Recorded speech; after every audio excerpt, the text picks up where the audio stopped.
there's such a thing, okay, called habits. And when you get into a habit because you were depressed once or twice, then it's easier to stay that way. In fact, that feels like resting state. So what happens? Well, anytime you ever get optimistic, every time you ever see any opportunity and you're happy, or you see the expansion and everything that you could be doing with your life, your brain kind of like freaks out. It's like, whoa, what is this stuff? We don't recognize this.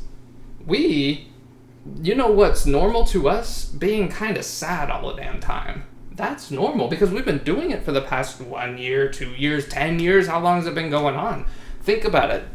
Think about it logically. Get rid of all the emotions. Think about that. This is a habit now. In fact, it's not even just a habit. It's instinctual. Alright, so welcome back to another video, everybody. Today, we're going to jump right in this one. We are doing a video on optimism. Okay, so what does optimism really do for you? Now, there's plenty of videos out there on optimism. You've probably heard some messages on it and have your own opinion one way or the other. I'm going to tell you what I think that you should know about optimism and how it can benefit your life and how it can harm it too in certain ways. Like, you don't want to have blind optimism about some things. We'll get to that stuff. But let's go ahead and get started here. Optimism, right? What does that mean? Well, it can be kind of defined as the expectation that there is more opportunity out there, there's more that you can do, there are good things headed towards you, there are good things in a situation, even a poor situation, that you can focus on and maybe salvage, right, a good experience from. Silver lining and all that, right? They say, you know, when the sun, or maybe even the moon, but the sun goes behind the clouds and you can't see the beautiful light anymore, there's still a silver lining because on the outside of the cloud, right, it's bright. You can see the edge of the sunlight lighting the cloud up. So that's where that term comes from. And it's important to look for silver linings, right, positive things in your life when things get tough. Right? This might be just the video that many of you need right now because things are tough. Maybe the bills are tough. Maybe work is tough. Maybe your health is tough. Maybe you just lost a relationship you've been in a while, or whatever it is. Okay? That right there, optimism, what does that do for you in this situation? Well, it helps bring you out of those things. Now, this is what it does not do. It doesn't just do that overnight, like, oh, okay, I'll just be totally fine, this catastrophe just happened to me and all that. That isn't what I'm talking about. Optimism is about choosing to follow a path of thinking that will do what? It'll make you more creative. It'll call in a spiritual sense, or in just a scientific sense, which we'll get to. It'll call in things into your life and bring them closer to you, like attract them, law of attraction and all that are optimistic, right? That are good, that are aligned with the way that you're thinking. Now, it's not enough to just do this for one day. It has to be like a lifestyle. It has to be like, okay, I am thinking about this might be bad, whatever happened to me. Maybe I lost my job or whatever. What are the good things about that situation? What sort of opportunity does that unlock? I'm going to go ahead and write opportunity up here because this one is one of the strongest, I would say, components of optimism. Think about it. I have another video on here, which is about like one of the secret causes of depression or something like that, and basically it's this right here, or it's not having that. And when you get into a place to where you're really depressed, and I'm not talking about some kind of clinical depression to where there is something like chemically, like there's an issue chemically in like your body or your system somehow. That's not exactly what I'm talking about. We're talking about depression or anxiety or just not feeling good for a long time, but it doesn't seem to be really linked necessarily to anything. Even if there was something that started it, usually we bounce back from stuff. Has anything bad ever happened to you? Sure it does. Several times a year probably. Even when you were a kid, you can be like, man, one time I was on my bike and I crashed it. And, I bloodied up my knee or something and, skinned knees and all that stuff. And that sucked for the time period. But I bet you in just a couple of hours, as a kid, you probably forgot about it. You know why? There was more opportunity. There was more stuff you could do. You could get back up on the bike. Even if you didn't do it that day, you could do it later. You could go and, I don't know, play with your brother or sister or your friends. Your mom or your dad or whoever's there helping you bandage your knee is probably going to have that optimistic, like mentality about it. They're not thinking like, dang, you crashed your tricycle or something like that. You're never gonna be able to ride a bike. It's clear you messed up or something like. No, that's the stupidest thing anyone's ever heard. Why? Because they're optimistic about it. Like, look, it happens. Don't worry about it. Keep going. Also, you got more opportunity. Every single day you can get back on that thing and keep trying. You can go back as far as like a kid who is crawling around and trying to stand up and take their first clumsy steps. What if every time they, fell back down on their butt or something, their parents were like, oh my god, they're never going to learn, right? Now get out of here. Of course that's not how it is. Here's the problem. In our day-to-day lives, it's easy to fall prey to that. Even when I put it in those simple terms, people are like, no, that would never happen to me. Of course, that's stupid. Well, when you do it with your own life, like, okay, let's say I didn't get this promotion. I might have lost this job, or I might have been applying to a job, and hey, I didn't get it. Or I was applying to school, I didn't get it. I didn't get the financing I need. I didn't do as good on this test as I wanted to. This girl doesn't like me. I don't know what the situation is. Like I said, all of us can probably relate to all of those things at some point or another. All right? And what? Did it stop you from living?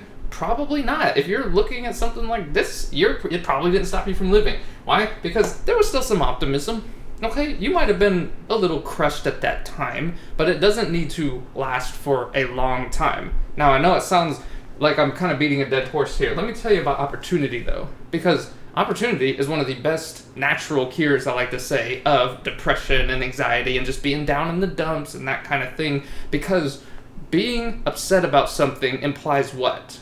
Sure, you're going to be upset when it first happens. There's things that are going to upset us. Sadness, by the way, is useful. It would not be an emotion if it was not useful. Why is it useful? Well, because if you do something, right, and you hurt somebody, or you hurt yourself, or you do something that you kind of regret, or like, man, I shouldn't have done it that way, I should have done it this way or something, it makes you thoughtful, right? It makes you kind of ponder, like, what should I do in order to make this, first of all, not repeat?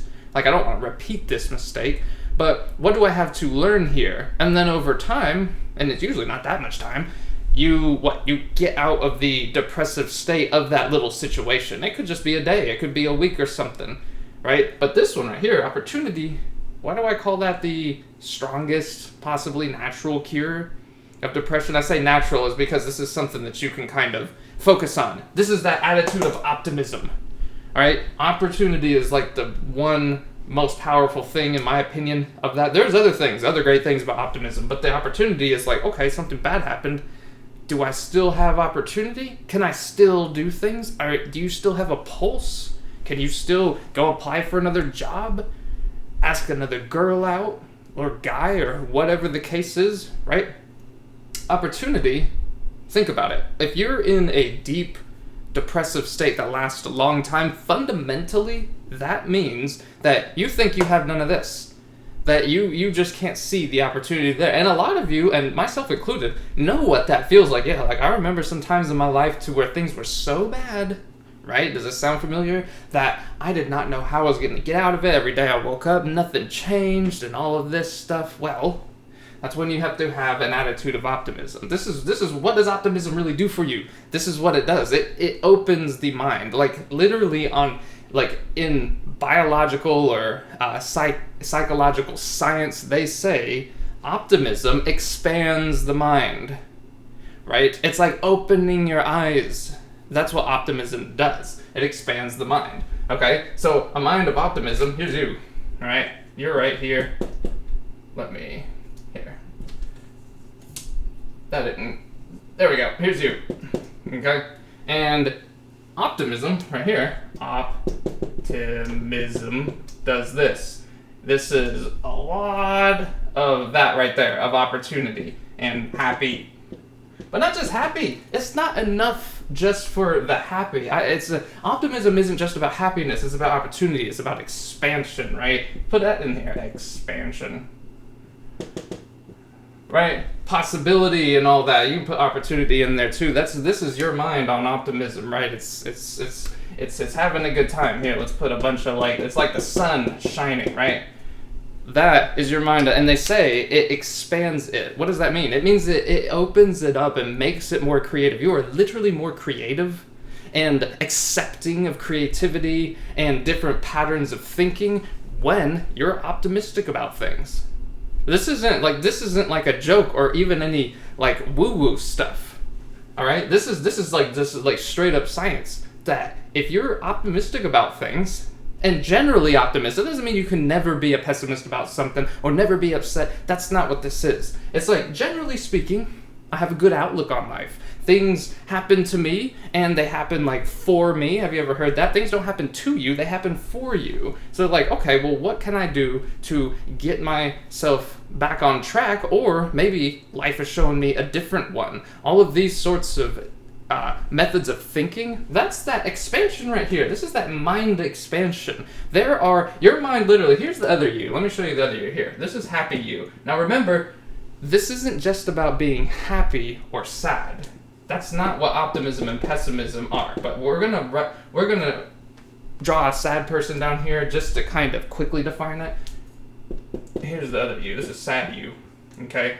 And this is, in fact, we're not even gonna put that. We're gonna just put you, and we're gonna put pessimistic. Pessimistic. I think it has two S's. So pessimistic you is right here. Alright, there's no shine. Right? This is like the dark side of the moon or something. Or like, like when there's a new moon that you can't see it. When there's a full moon, you can see it the most through the cycles and stuff. Let's just say this is like a new one. In fact, that's kind of poetic. If you think that, hey, something bad happened to you, and you're upset, or you're depressed, or you're in some mood that is taking you from optimism, and you got that new moon going on here. I'm not talking about astrology here, although some of y'all can link it to that. But if you're talking about like a literal new moon, you can't see it because the sun isn't shining on it at all, right? That's why a full moon, in that cycle, the sun is shining on the largest portion of it, and you can see most of it reflects back, and you can see it. And a new moon, you can't see it, right? When it's dark. So what does that mean? Well, when times are dark and you can't see anything, what do new moons kind of represent? They represent new things. If you are spiritually inclined at all, or like I mentioned astrology before, that's what a new moon means in astrology and spirituality. It means like, hey, this is a new beginning, because the moon is about cycles. Scientifically, the moon goes through cycles, okay? And many, okay, different, civilizations and different kinds of people. Let's say civilizations of people throughout so many years considered the moon a symbol, right? Because of this. They're like, hey, when the moon is, when it's a new moon, when there's the most opportunity, that's what the new moon is representing here in my little illustration. A pessimistic you doesn't have that shine. I'm glad this came up, because whether or not you believe in astrology or any of those things, this is just an illustration. Because that's like saying like, oh, well, I don't like that there's a sun around this because, I don't know, the sun doesn't mean anything or something. Okay, that's fine, but it does shine. You can tell the difference between the sun and like other bodies out there, celestial bodies that don't produce their own light. Like the moon doesn't produce its own light. That's the sun still shining off of it and then bouncing off and then hitting you. All right, anyway, so what was I going with this? I'm saying, well, when you got that pessimistic attitude, you can't see the sunshine, you don't see the light, you don't see the warmth, you don't see the opportunity and the happy and all that stuff. Maybe a little bit sad, but you're not just sad, all right? You can be angry. Okay, let's put here, sad, angry, depressed. But it's not just these things. The biggest thing is this, the lack of expansion. We call this contraction. Contraction. Sometimes your mind needs to contract. When there is something stressful around you, like something that is like life-changing, like a bus bearing down on you and you're about to get hit or something, you want your brain to contract. It does not need to be thinking about no happy and go lucky and like, oh, so much optimism and like, look at all the places I can jump out of the way. Let's start calculating which one will be the best. No, that's not what you want to do. You want to be pessimistic and be like, hey man, I hear and I think I see like something coming out of the corner of my eye, we don't want any optimism in that case. Remember, pessimism is what? It is useful in a lot of cases. Optimism does for you is most of the time you want to be in an optimistic state. That needs to be like your resting state, when you get you there, okay? But pessimism is great for when, hey, here comes a bus or something, or maybe like, I don't know, let's just continue with the bus. Like I said, you don't want to be optimistic about it and be like, oh, everything will be okay, I always land on my feet anyways, and you get like walloped by that bus, you'll probably die. If you don't, your life will be a hell of a lot worse. So you need pessimism for things like that. You need pessimism to, I don't know, like if you've got some health issues going on or something, or if you're running out of money, or if there's some clear signs, or if you see somebody dangerous like approaching you or something, you need to have pessimism in order to not die or not be taken advantage of or whatever it is. Everyone knows that. Now when it comes to this, contraction. When you are pessimistic, your mind literally contracts, and your sight even contracts. That's why when you do this right here, it contracts your sight. You can't take in as much. When you have the angry face, you can't take in as much like of your surroundings, right? Because you need to focus just on what it is that is a danger to you at that time. But the thing that happens is in your brain, like your actual mentality, it does it there too. It locks out all, here, let's put this here, locks out all creativity right here, okay? And here, let me write that better. But that's what it does. It locks out all of your creativity, because in this heightened awareness state of like, ooh, you know, I'm in danger, you don't need to be being creative. You need to like use all of that energy to get out of there. You don't need to be writing a symphony or like planning your wedding or something, you know, or anything, or whatever in your life. But those aren't that often. If you're in a situation to where pessimism is useful, like on an hour-to-hour basis, that might not be a good situation. Like, you might live in a rough place or something. You already know that. You might want to get out of that, okay? Because it locks out creativity, okay? Not saying that bad experiences don't lead to creativity, but that's later, right? You can be like, hey, let me write you a memoir, or let me write a story that's based off of these bad things that happen. Of course, there's that. I'm saying in the moment. And what happens is, if you don't have this optimism, right? Optimism as your default, as your like, hey, this is my resting state. I'm generally happy, and I'm generally like, ooh, good things are going to happen. You want that to be your resting state, because if it isn't, then your resting state is not creative. You had no creativity ever. You'll never get anywhere. There's no, and it also, when I say that it contracts your mind, and it contracts, it takes that opportunity out here. All right, so you got opportunity out here. Opportunity, and it does this. It takes that, puts a line through it, and you can't, you don't, number one, you don't even see opportunity. So if it came around you, you would not be able to tell. Like, somebody could come, like, I don't know, maybe maybe you think that you're good at acting or singing or something, and somebody comes to your town, or some event does, that would be good for you to go to, or some people that it'd be good for you to run into that might get you discovered or something. You will not see it, because if you're in a pessimistic state of mind, because your brain is like, that is not useful. We're pessimistic right now because of what?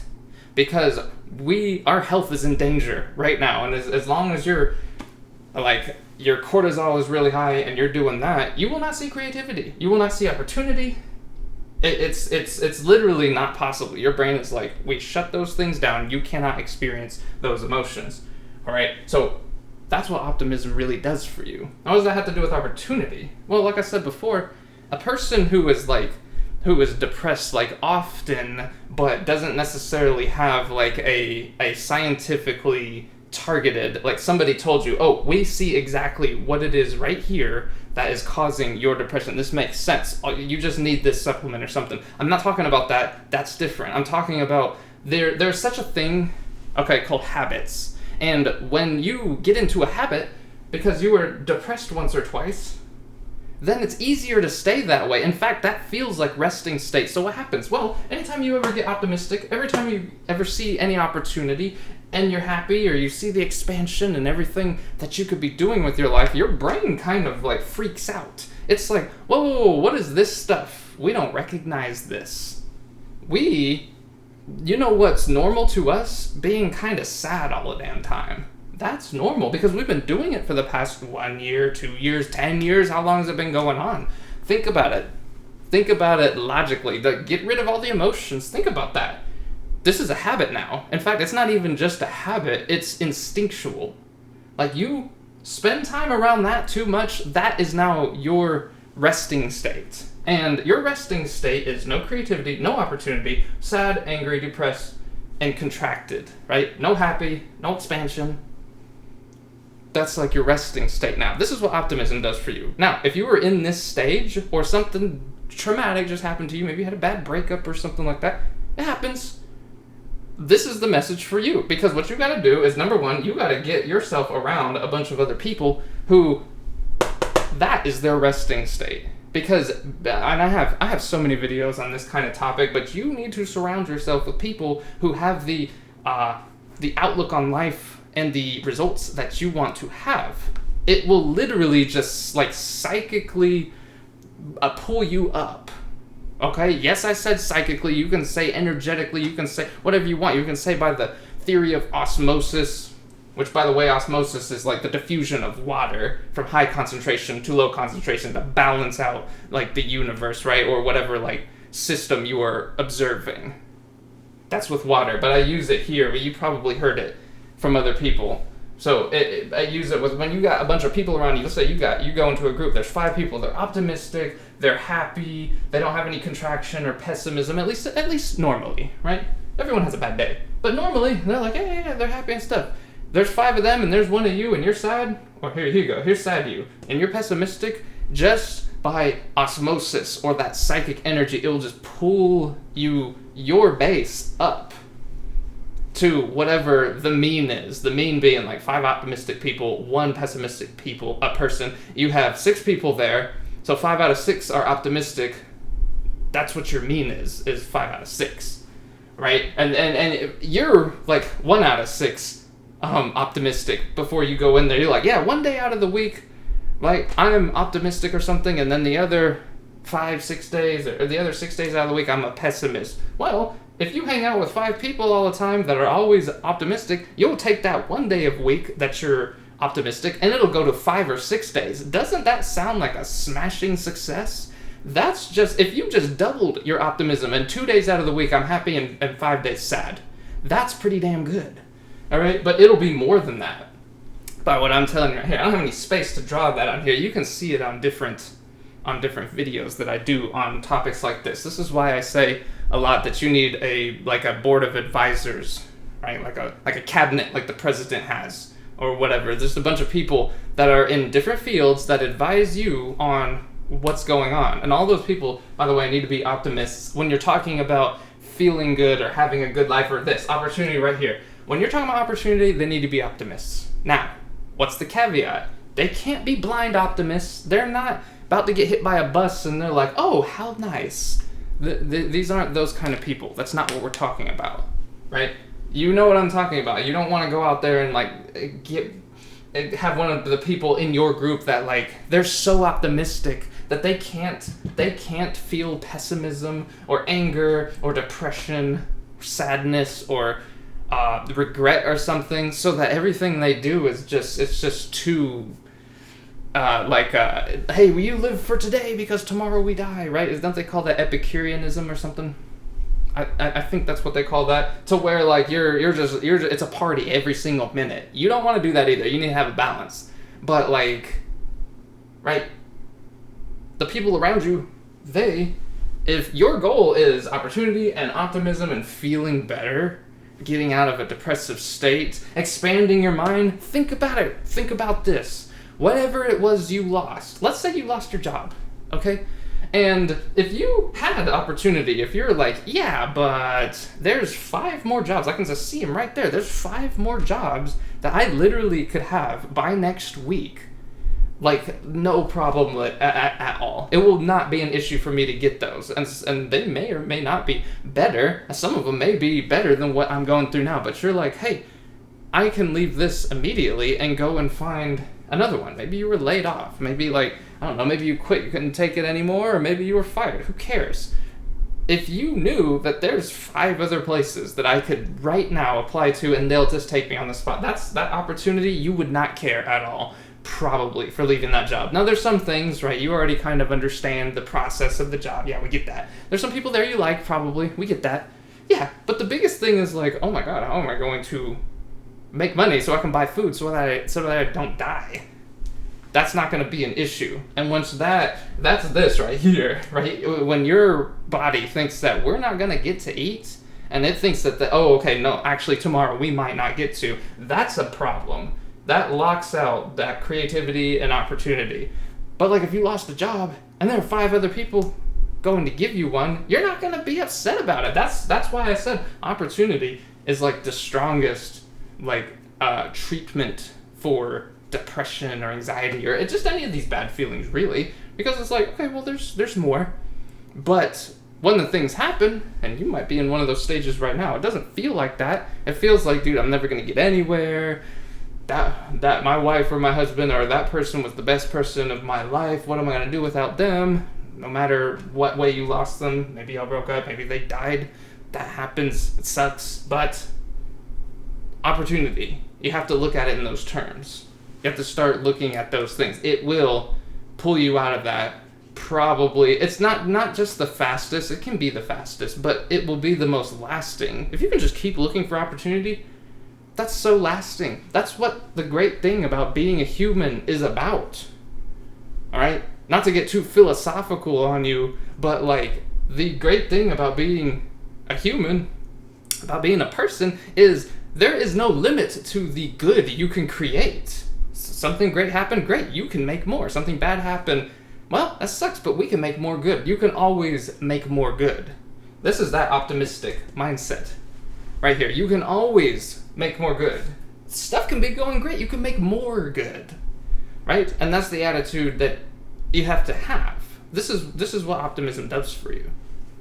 It expands your mind. Let me go back to my moon and sun kind of, remember I said when the moon, any of y'all out there, I don't know that much about astrology or stuff like that, but I know that this is lots of cultures over time of the existence of human beings considered the moon like a symbol of just different things when it comes to emotions, when it comes to opportunities, when it comes to new beginnings and closing things out. The full moon, that's a sun, but a full moon that you can see and stuff, in those terms would mark what? It would mark the culmination of everything you're working towards and the ending of a cycle and the beginning of a new one. Or it wanes right back to a new moon. And when the new moon comes, there's nothing there. Or so we think, because you can't see it. Right? You look up there, it's like, where's the moon, dude? Well, it's a new moon. You can't see it. And this is the darkest that it is, that it's going to get at night. Because that moon, there's not even a little sliver of it. You know, the little C? You don't even have that. You can't even see that because a new moon isn't getting any of the sun. So it's completely dark. You know how they say it's darkest just before the dawn? Well, this isn't the dawn, but the metaphor is the same. The dawn means like just before things, the floodgates break open, and here comes all that opportunity. Right? It's darkest just before that. Well, the moon is the same way. If a new moon shows, hey, this is a new cycle, you have a new idea, a new opportunity, a new relationship, whatever. If that is true, thousands and thousands, tens of thousands of years of human civilizations, this is a thing that they believed, and that they used it as an illustration of what was going on, right? Well, to have all that new stuff, you have to have what? You have to have some uncertainty. You can't see the moon when the new moon is there, right? So, what does that mean? It's like, well, it feels dark, it feels like we're not going to get anywhere, but what? This is actually the best, most fertile time to be looking for opportunity when you feel the worst. Because that's your body telling you, like, hey, whatever you were doing, that won't working, dude. Okay? And there you go, new moon. And then that's kind of the way you're looking. And then you got the sun here, though. I started with the sun and the moon here. Okay? And, you know, because the sun, I'm saying is because it's all happy and it's always shining. If it is in your line of sight, you can see it. That's not necessarily the case with the moon. All right, it's often the case, but it's not always. All right, so that's where optimism and pessimism come in. Remember, pessimism is what? It locks out creativity. Let me say that again. It locks out creativity. There are parts of your brain involved in creative thinking and problem solving. This is why one reason it's so hard to get out of that funk. Okay, because it locks those parts of your brain down. It's like, nope, we're gonna divert all of our energy to the other parts that are gonna save you if something happens to you that's going to kill you. That's what it does. You cannot be creative. It is not possible. Right? Not in the traditional sense. Not like you're gonna do some things that are going to open your mind. Now, that doesn't mean that somebody who is sad or depressed never...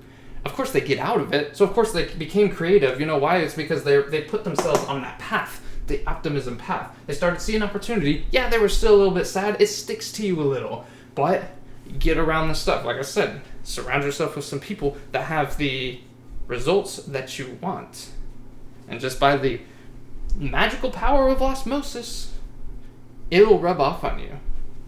And you'll start to be more like them. Like just in some sort of magical way.